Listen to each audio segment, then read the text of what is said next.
Welcome, ladies and gentlemen, to the Infowars Nightly News. Today is Tuesday, February 5th, 2013. I'm your host, Aaron Dykes. Now, coming up tonight, we're going to analyze the Super Bowl and the blatant Illuminati messages that were hidden within. We're going to break down the continued assault on our Bill of Rights and the undermining of everything America stands for. But first, let's talk about the ongoing assault against the Second Amendment, one of the most important rights of Americans, cherished, treasured, and must be defended. Now, there's been significant pushback over the weeks and months since the Sandy Hook massacre and, of course, the Batman, Colorado massacre and the other events that they've tied into the attempt to assault the Second Amendment. You saw Obama posing with the shotgun last week, trying to show he's hip with the gun culture and not coming after the guns. Now, Piers Morgan from CNN is following suit after he's used almost every moment of airtime to try to undermine the Second Amendment. He went down to just outside of Houston, Texas yesterday to Tactical Firearms to shoot some weapons and try to convince people that he's not so against their culture and maybe they should just listen to his, quote, reasonable approaches. Let's roll that clip now of him firing weapons at Tactical Firearms in Katy, Texas, just outside of Houston. I want to salute all of you for coming out here and letting that usurper redcoat scum know that they will not get our firearms ever! We're here to let them know they will never tread on us ever! Never! Let me tell you something. Obama's up there with the shotgun doing photo ops now, and Piers Morgan's doing photo ops with guns trying to trick us because the data mining companies released the data this week. We are kicking the gun grabbers' asses! And we are going to continue to expose them and rout them.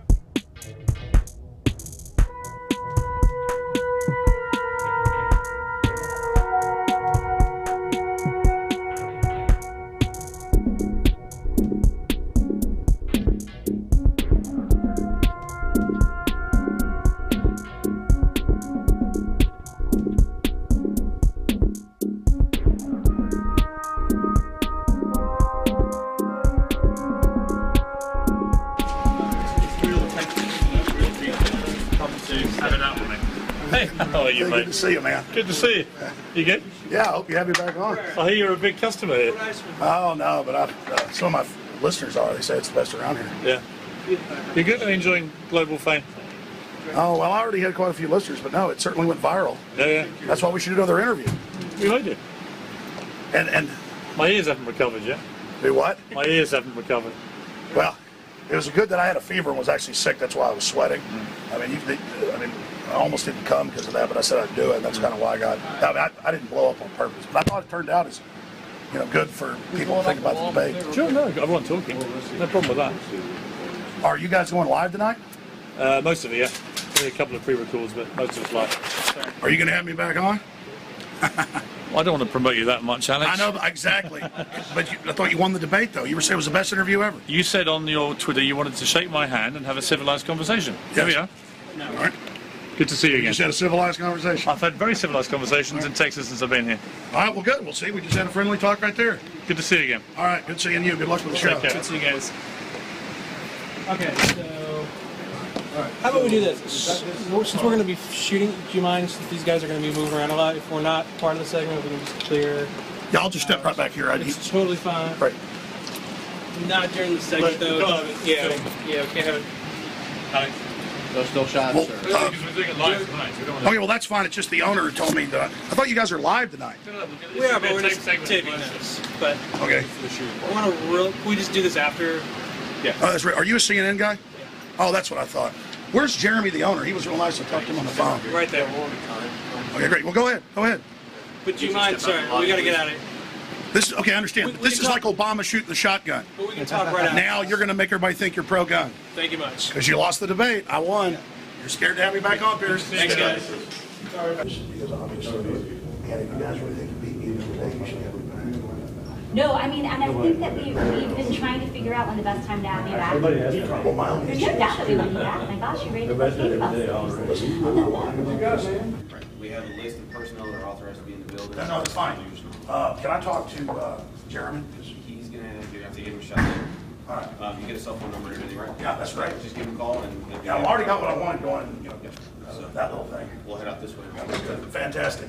Well, there you go, ladies and Also, gentlemen. I know that your back crew, can you make sure that they that they leave the premises as well, because they're not on the list as well. What are you talking about, my crew? There is a You crew have in the other back followers too. with you? They said they were. No, I mean, I have members of my crew, yeah. They had a camera too. But I mean, what about the protesters? Well, I mean, that's fine. That's not in the building. Right. Well, I Yeah, don't think they're my not. crew's in the building. Well, No, I they're know that they were outside. trying to get in. Definitely try. Yeah. Yeah, well, yeah, Head out. Sure. Give you a recall later. I'll talk to sure. you. But I mean, James, that was the implication is, hold on a second. We usually Hold on don't just a minute, let I'm allow gonna backstage. go. I can send you some. Ma'am, the implication is that we're not supposed to be here. No, we can't go through this way. It's a Which way? This way. Back door right here.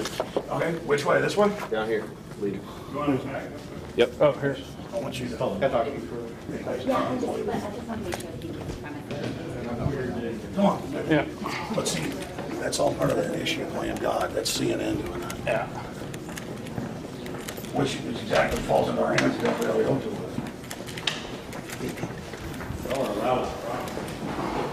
Building, You guys are great. Look how you guys are great. Listen, they have 500,000 viewers. They're a mirage. Their whole thing is collapsing. That's why they're having conservatives on. They want it right. We'll head out this way.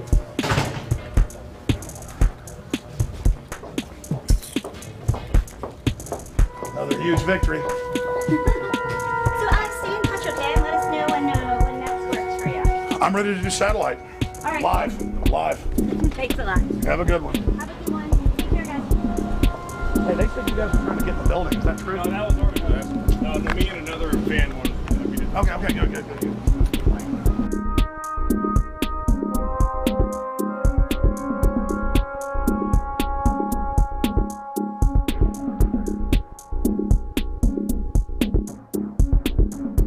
Hey, here's Paul Revere. Hey, 13-year listener, first-time caller, but this was necessary, and I knew Alex was close enough to make it, and he made it just in time. Thank you, Alex. Woo! Thank you, brother. Yeah! Woo!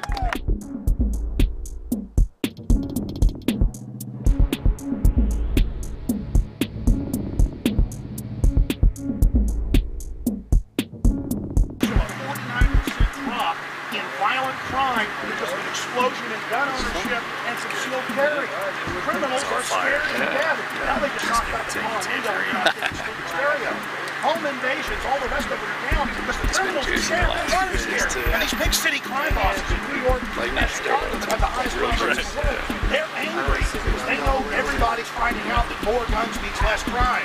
More guns in the hands of good guys instead of guns in the hands of the bad guys.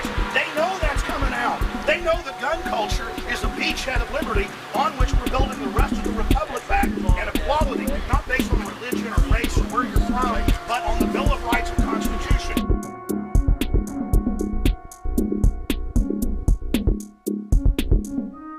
It is incredible how the system's trying to even use division and divide Americans about our Bill of Rights and Constitution.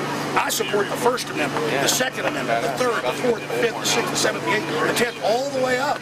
I mean, I support our Bill of Rights. That is the most important thing in our country, and it's all under attack. And if they can get the Second Amendment, they can get it all. I mean, as I said on CNN, Hitler took the guns, Stalin took the guns, Mao took the guns, Fidel Castro took the guns. These authoritarians know political power goes out of the barrel of a gun. And if we only let the government have the guns, we are in a tyranny. And that red coat usurper, Piers Morgan, is here to demonize the Second Amendment and register our guns and take them. Never forget that this is their goal. The UN stated goal is to disarm all quote, non-state actors. Their stated goal is the abolition of citizens owning firearms. And I want to salute the great Americans and the great Texans. Came here to Katy, Texas, outside Houston, in the prairie lands of Texas, to let the globalists know we're aware of what you're doing. These criminals have said gun owners are the new terrorists. These criminals say Homeland Security's main issue is going after us. How many times did I tell you that was coming? The whole thing was set up. The whole thing was prepared, and you have to go forth as the Paul Reveres. Old, young, black, white, Hispanic, Asian, north, south, east, west. Whether you're from Mexico or Russia or Texas, it doesn't matter. Freedom is freedom, and humanity is awakening to the global. England, go back to England, go back to England. 1776, 1776, 1776, 1776. Go back to England, go back to England. The answer to 1984 is 1776.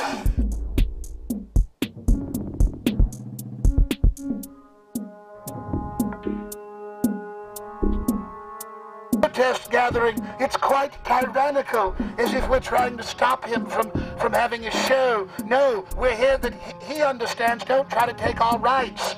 You see, Piers, let me talk to you now, Piers. You see, Piers, you're trying to take our firearms and enslave us, so we're here telling you we don't like it. What you're doing is tyrannical. What we're doing is the First Amendment, fought and paid for with blood, Piers, with blood. Y'all were great. I really do appreciate it. I don't want to ever silence y'all. I don't want to be silenced. We have the First Amendment. That's the first one. And that's what y'all are here to do, and I love y'all's support. Yeah! We are here not to take your speech away, but hey, he already tweeted and said we're trying to suppress his free speech, implying we're the tyrant when he's trying to take our basic rights and our basic liberties. That is another lie out of your mouth, Piers Morgan, you red-coat scum!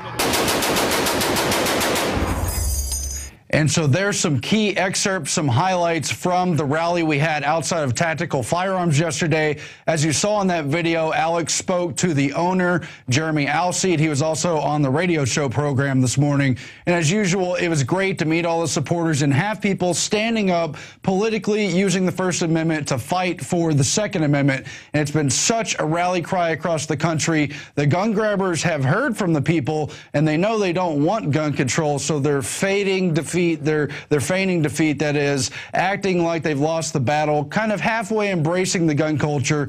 They'll be back, though, whenever another event is staged or when they find another tragedy they can climb on the backs of and exploit, as Rahm Emanuel called for. But here's just a little juicy tidbit of Piers Morgan firing weapons during his CNN program shoot yesterday, which, again, they lied about and said was going to be live and misled the owner of Tactical Firearms and then later edited him to look strange. We're live right now, by the way. Let's go to that clip. But that, I understand, because it was made before 1986 and the last assault weapons ban, that is a legal weapon. To purchase.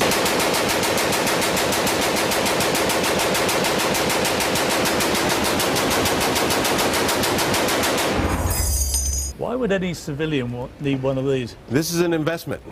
I purchased one of these a while back for about $1,200 and sold it for $12,000 and sold it for $45,000.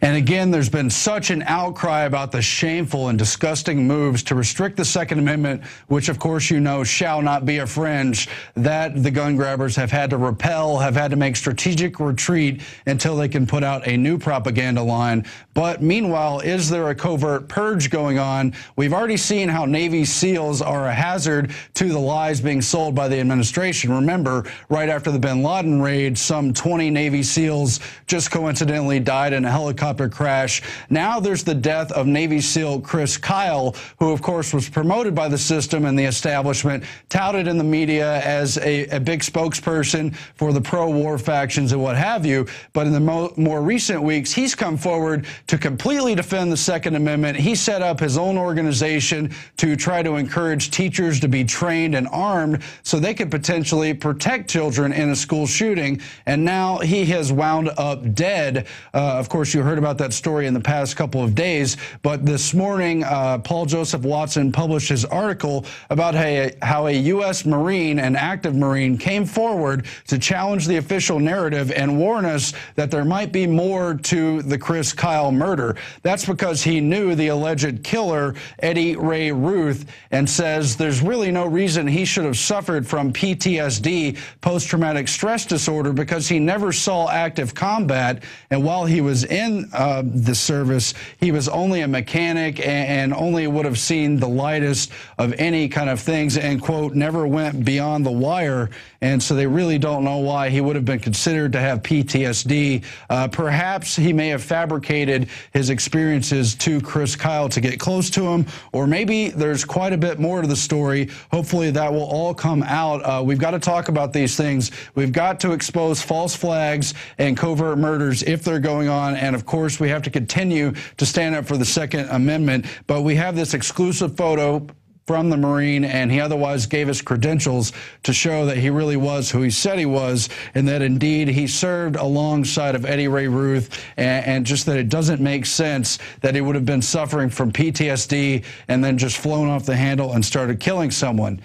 Meanwhile, we're seeing more of the kind of tactics we saw in the 8 years of the Bush administration, where they shoved the war on terror down our throats and told us they had to use the Constitution and Bill of Rights to clean up the mess, that those things were expendable in the name of safety, the very thing, of course, that Benjamin Franklin and other founding fathers warned us not to succumb to. Eric Holder and the Department of Justice have told us it's, quote, legal to kill Americans with drones. Well, after the fact of targeting Anwar al-Awlaki and his 16-year son in Yemen, both United States citizens, they've now published a white paper outlining how it's supposedly legal to extrajudicially kill American citizens abroad. And what they're doing is manyfold. A, they're trying to legitimize their unconstitutional actions retrospectively, very much like John Yoo and the others in the Bush administration did with their infamous torture memo, justifying the fact that they could go and just put electrodes on people's private parts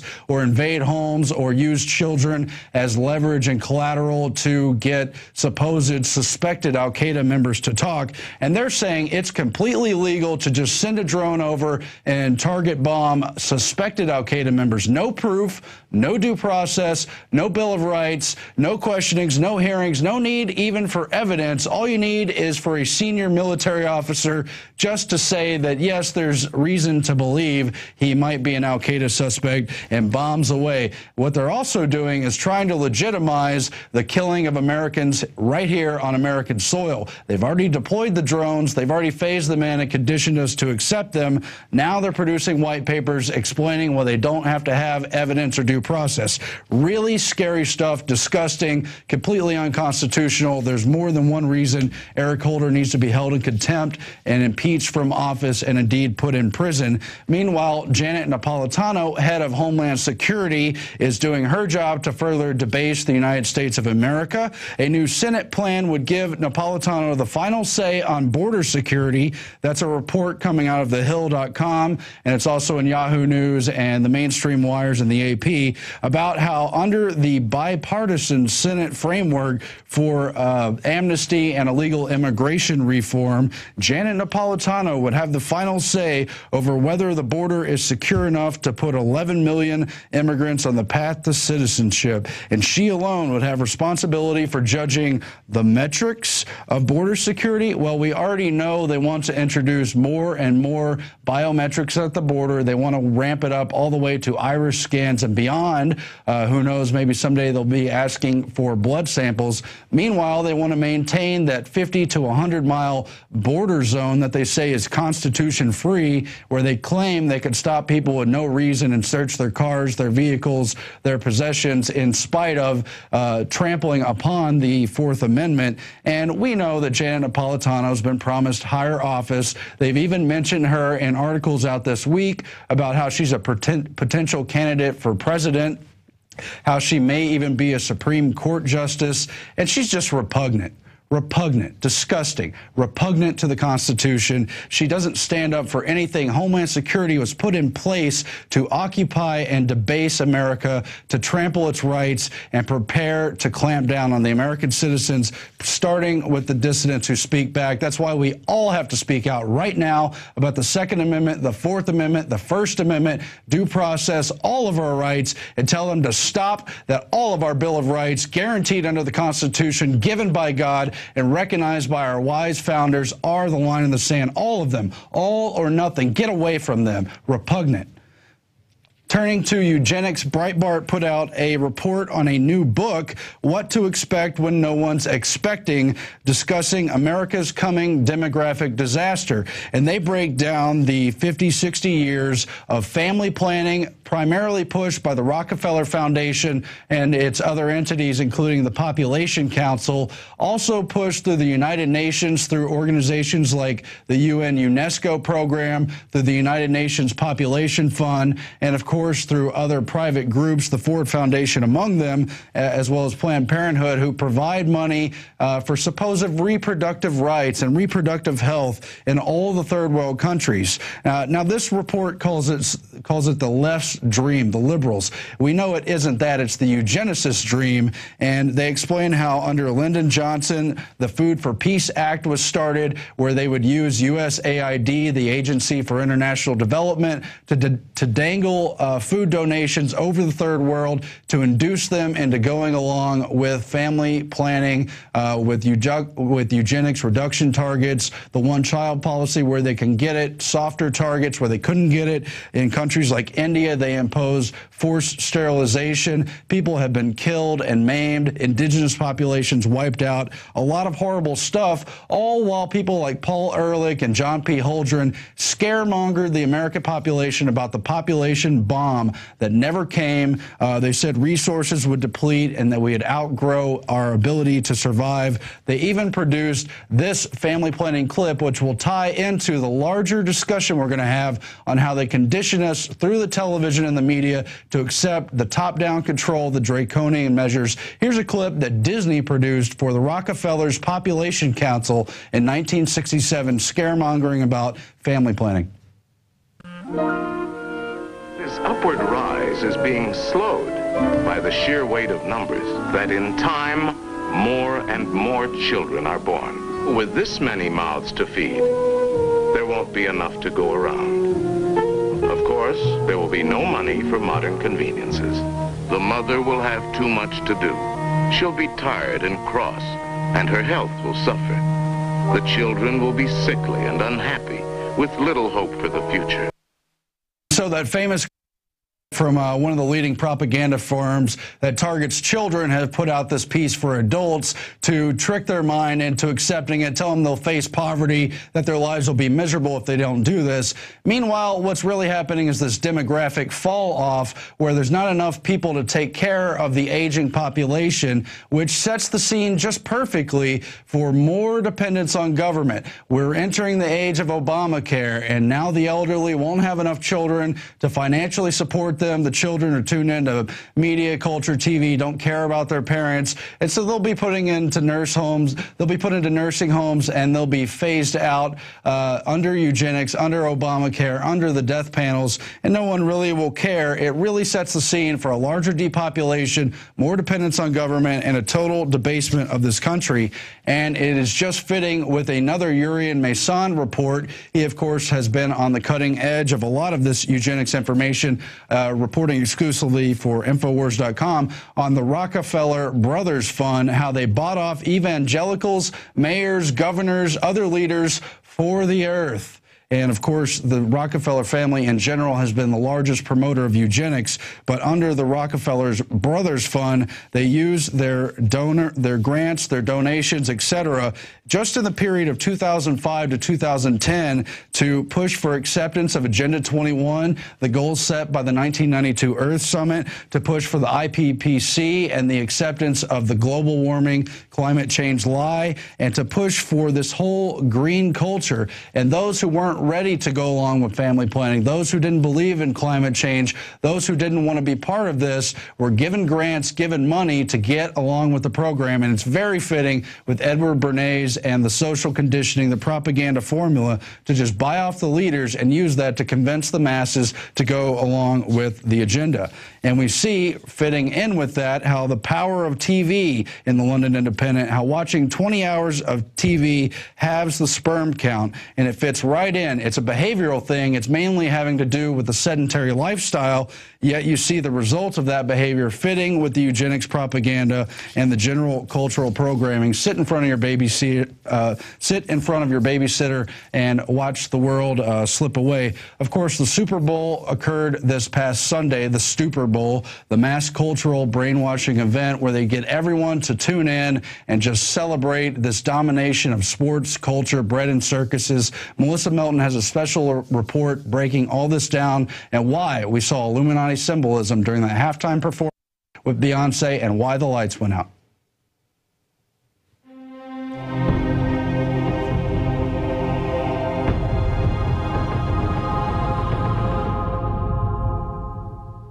I'm Mellisa Melton reporting for Infowars Nightly News.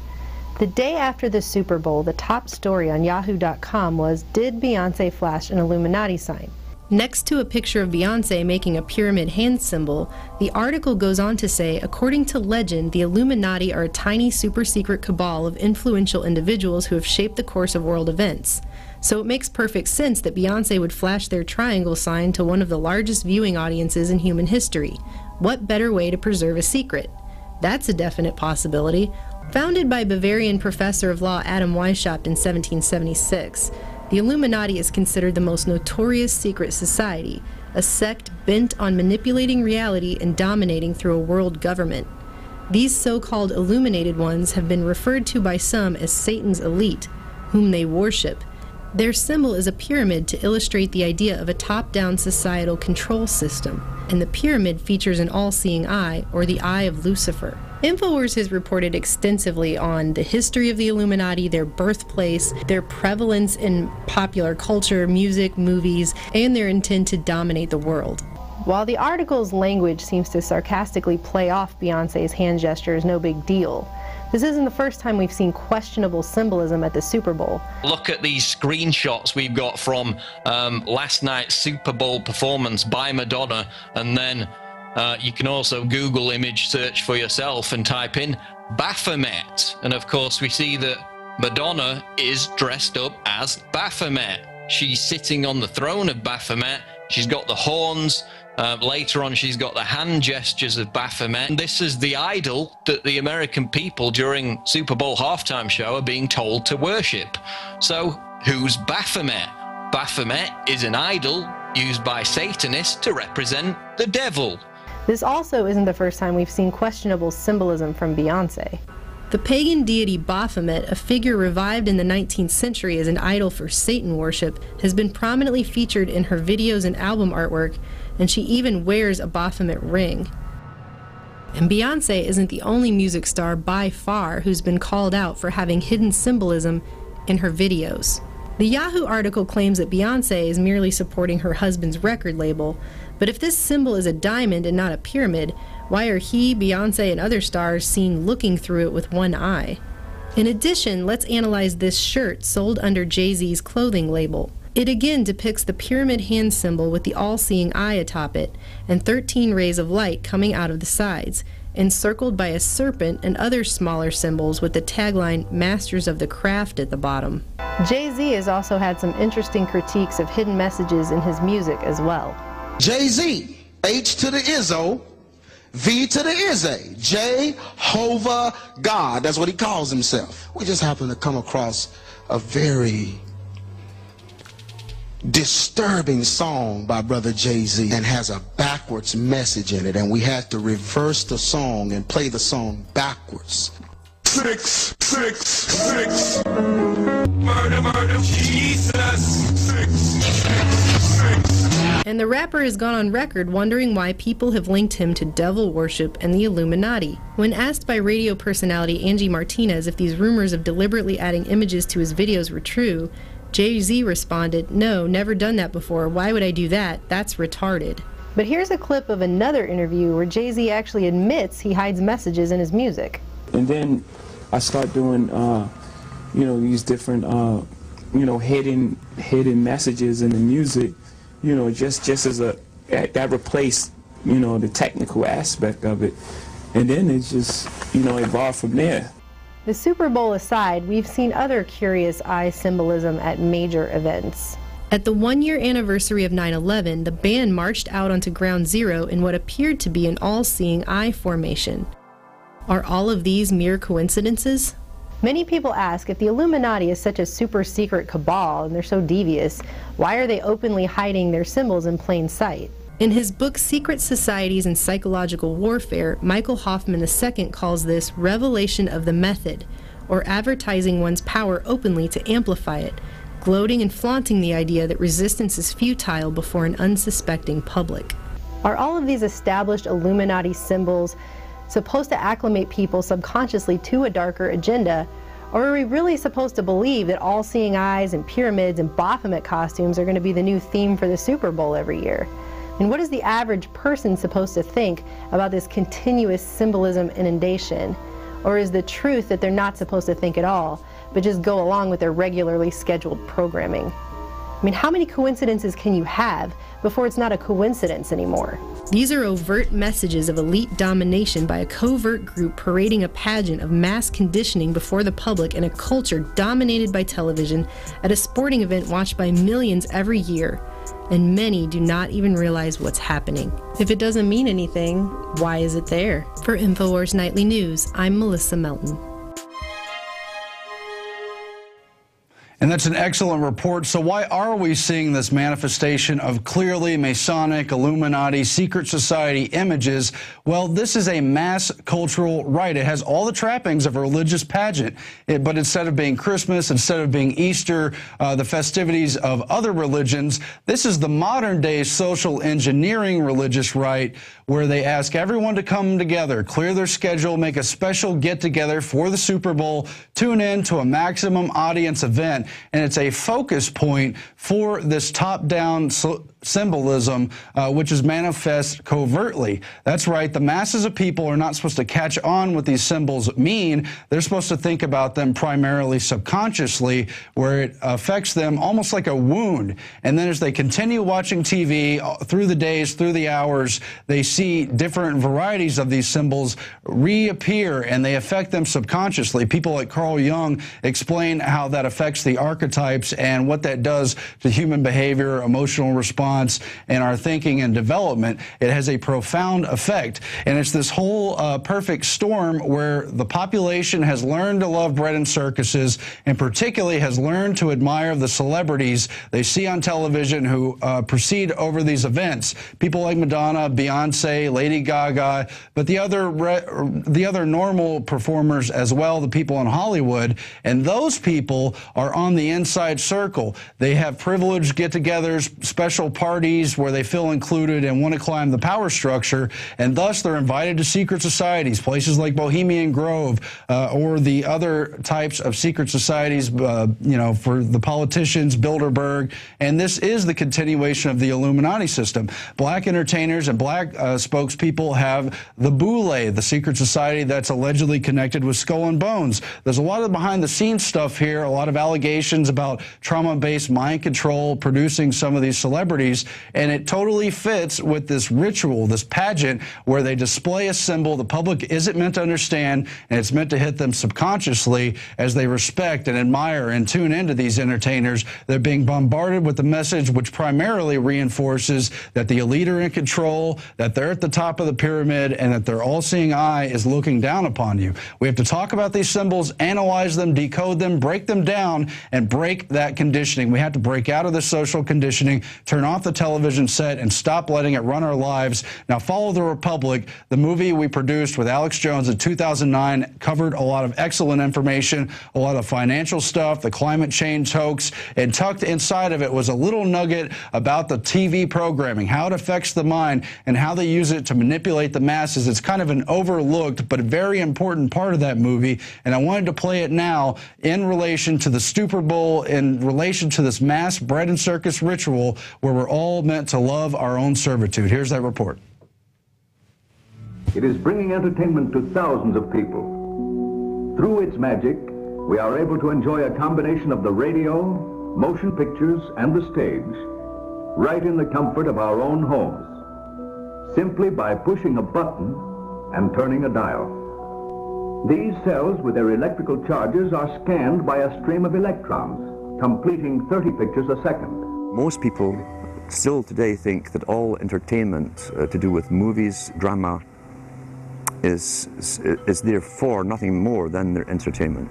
It never ever was that case. Of course, television can't perform such miracles as this, yet. But perhaps there's no harm wishing that it could. The greatest social messages are promoted through movies and drama, high drama, through the fixation of emotive sequences, emotional sequences, not logical, factual sequences, but pushing points across in an emotional way which register and fix in the mind. So emotional content is very, very important, rather than going through an actual discussion or an argument using logic and facts. There's no debate, and when you're being downloaded through fiction, your guard is down. Throughout history, social engineers have refined techniques designed to control large populations. About 100 years ago, this big organization with many branches, they wanted to rule the world basically using Britain as a nucleus of a system, an embryo, which also was going to be joined with the US under the Anglo-American establishment. Wrote about the kind of culture and the changes of culture over a 100-year period that they would actually design, implement and bring in. H.G. Wells talked about it too. He talked about arenas. He says arenas could be put up across the world for sports, for instance. Now at that time, sports was something that children, school children were into. Adults became adults and got onto adult things. So it was unimaginable at the time that people could actually believe that there was even a need for adult sports and entertainment, never mind having arenas built across the world. But he said we can do this and foist basically a sports culture for the males using a tribal system. We're all tribal to an extent. That's why we even bother to vote for a tribal leader. This is well understood. That's why we're supplied with these leaders. And because the average man was to become more disengaged from his own destiny as the expert class arose, it was decided that the males would get their outlet basically through sports. Therefore they'd have a tribal team they could identify with, they could cheer them on as they were winning. In their own personal lives they were getting nowhere, they were getting disenfranchised in a sense as experts took over decision making for them in all kinds of fields. So this was psychology at use, planned before they even implemented the sports. When radio came along, of course, they used that to the maximum. Sports for the men, soaps basically for the women, and then in came television, as I say, with its alpha state, its hypnotic state. And sure enough, around the 1960s, really, 50s and 60s, it took off. It really, really took off. And men became glued on Saturday nights to the sports shows. A culture industry, which is called by its own the culture industry. The Soviet Union had a department called the culture industry. Their actors and directors were called the cultural leaders. All you have to do is keep giving them new updates every so often, and you can change an entire country or a nation or a block of nations who are all getting the same upgrades at the same time. They've been programmed, and I'm sad because I know that it's hard for people like that to take an interest, a serious interest in world affairs, to take a serious interest in what their elected officials are doing. And they're not going to be really inclined to study or discover the deception that's being used against them. And so I'm sad because I see all of that in a flash in my mind as being an indication of how easy it is for the masses to be manipulated. The scientific dictatorship understands what makes human beings tick. They understand our psychology. They've studied it, and they're using it against us.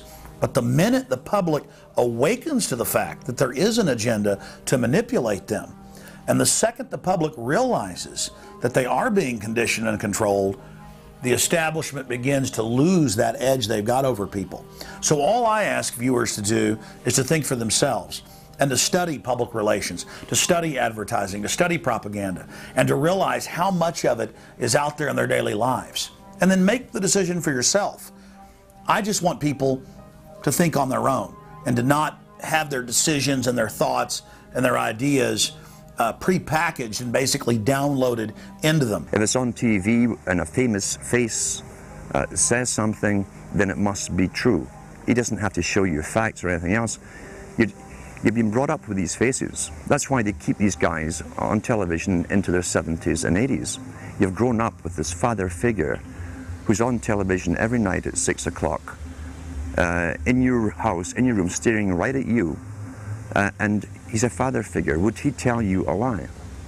So you naturally never suspect him. Brzezinski said in 2 ages, eventually they'll be unable to think or reason for themselves. Eventually, he said, they will expect the media to do all their thinking and reasoning for them. Well, that's happened today. That's why people today can't think outside of the programming from television. Zbigniew Brzezinski, Obama's main foreign policy advisor, talks about how a cult of personality can be artificially manufactured to influence the masses. Many of the strategies used to control populations were originally developed by Edward Bernays, who coined the phrase public relations. Bernays said that if you manufacture an authoritative figure who repeats the same messages over and over, that this will appeal to the masses' subconscious desires. Yes, we can. The unwashed masses will helplessly follow the leader and go along with any message they spout. Yes, we can. Yes, we can. When I was growing up, people were talking on their front porches, neighbors were playing baseball, there were nightly barbecues. You don't see that anymore. We've lost our communities. You drive through neighborhoods, you see the blue glow of television sets. We're losing our humanity. So if you want to rebel against the globalists, the social engineers, start by turning the TV off a few hours a day and actually getting to know your neighbors, getting outside that comfort zone, expanding your horizons. By coming together as communities, by getting to know our neighbors, we defeat the social engineers.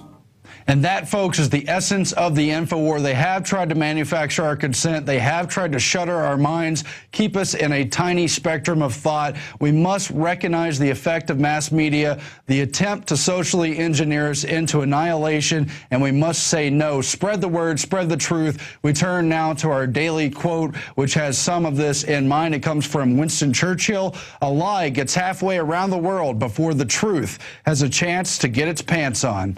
We'll be back again tomorrow. Thanks for watching the InfoWars Nightly News. Spread the word. Subscribe at prisonplanet.tv. Fight the InfoWar at planetinfowars.com and never stop until we turn this thing around. Good night.